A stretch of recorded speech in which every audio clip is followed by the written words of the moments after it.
Hello guys, Nicolas Tan here. I want to make a video on how you can define if you need to redesign your website or not. And sorry for today's camera, I cannot show you my face, but of course I'm with you. So I've prepared 5 reasons here that you can see, and we will go through them with the example of my website, and eventually I will give you some tools so you can apply it directly for your own website. And the tools are specifically designed for non-technical business owners. So the first reason is going to be based on communication, and actually miscommunication, because if your website has outdated content, then that means you need to at least update the content. Now, if you look at my website, and I hope it scrolls down nicely as I see it, there is a few things that I should update on this website that I will do soon. But at least just doing an analysis like that, scrolling on your own pages, might just help to see if you are sending the right message to your potential customers or not. The second criteria is based on modernity. Okay, so you look at your website from a mobile device, and if you actually want the best opinion, just show your website to a potential customer or your existing customers, the ones who actually use your service and like your company, and you just ask them for feedback on what they think of the website and what can be improved when they look at it from a mobile device. The term that you are looking for is to say that you want a responsive website that looks good on mobile. This is something you can communicate clearly as a requirement with your web agency or your website provider. Next, so the third step is the user experience. What I mean by user experience is going to be how hard it is for customers to actually connect with you. And most websites are available today for small businesses are usually static, or they are like mine. There is a contact form at the bottom here. This is already luxury because it doesn't force the user to send an email using their email provider, or it doesn't force them to take their phone and add my phone number and call me. Those are manual steps. You want to avoid this as much as possible, and you want to make it easy for people to connect with you.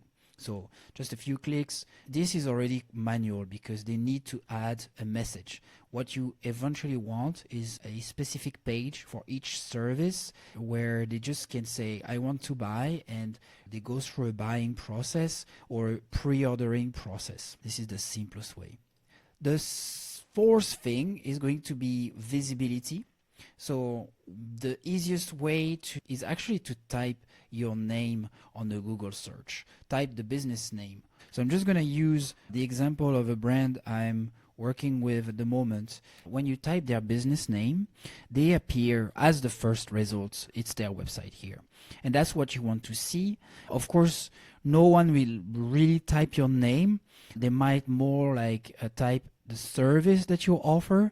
So obviously, if they type, for example, in this case, motorbike rental in Saigon or in Vietnam, they need to appear first, and that's the work that you should be doing over the next months, if not years, because it takes time. But at least if we type your brand name, if we type your name as the business owner, look at what results that you see and try to understand how visible you are. And if you are not visible, then chances are that you need a website redesign so that it actually shows you and it makes you appear on search results like Google. One tool that you want to give to your team or to your web designer is Google Search Console. You want them to connect with that tool and to use it to show you good reports on how visible you are and what can be improved. All right, and the last step or thing that you want to check for a website, and that might means you need to redesign it, is going to be about the performance. So the performance is simply To look into how fast your website loads, the industry standards wants a website that is loading in less than 3 seconds. It might actually be best to be faster. It's just simply because if you analyze a bit your own behavior online, especially nowadays, we tend to leave a page super easily if it takes too much time to load. So in this case, a website is no exception, and you want your website to be captivating and keeping your users on your pages. And for this, there is a tool that is free, that is developed by Google, that allows you to put your URL of any of your pages actually and run a small analysis that will give you some scores, and you can expect any of your web development team, any of your marketing agency you're working with, any of your staff that is doing some updates on the website can have a way to measure if your website is performant and if any modification will actually work for Google. All right, guys, that was 5 useful reasons for you to decide to start working on your website or not. And if you need any help on any of these, know that I have a checklist where it can help you to check more boxes in order to assess how well it could actually become a salesperson and how much it could bring every month for your business.